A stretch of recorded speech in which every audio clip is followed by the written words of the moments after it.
we have Suki Thompson on Zoom. Hi, Suki, for the Banks Peninsula Native Forest Climate Change Group. Go ahead. You've got 5 minutes. Kia ora koutou katoa.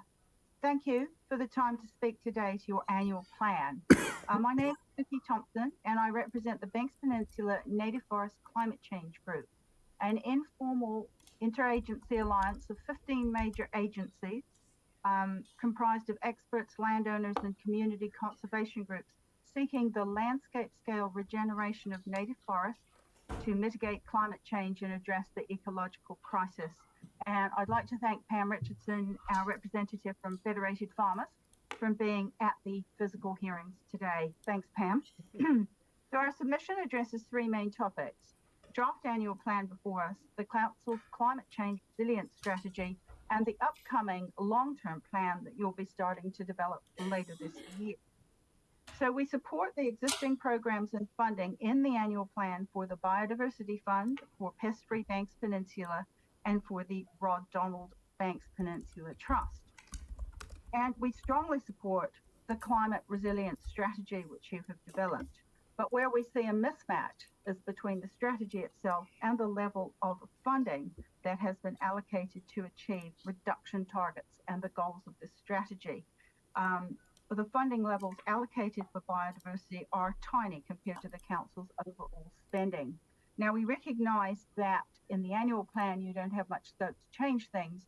That's why we wanted to bring up the long-term plan at this point and ask that in this next long-term plan, you make it much more clear and explicit on how you are going to fund and drive through the changes to achieve the climate resilience strategy. Specifically and particularly the first goal of net zero emissions by 2045, and the goal of using the natural environment and restoring it as a carbon sink. So here's where Banks Peninsula has this key role to play for the city. We are approximately 70% of the territorial area of Christchurch City, and native forest regenerates really easily and rapidly on the peninsula.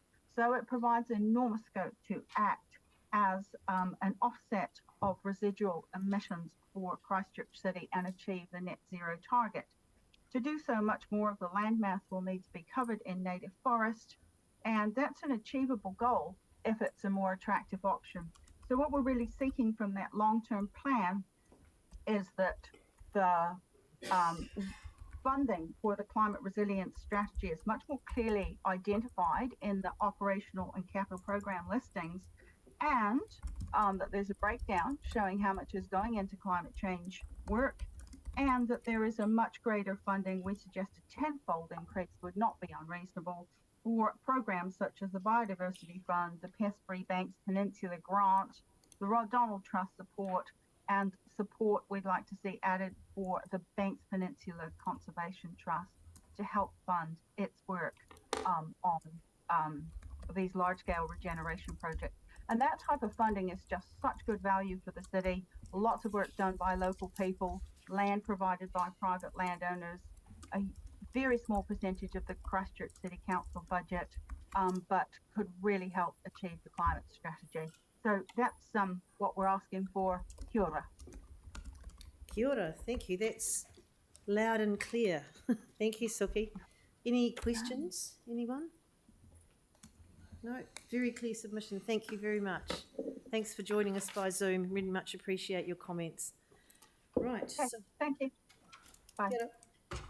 Jeffrey Sugden here. Welcome.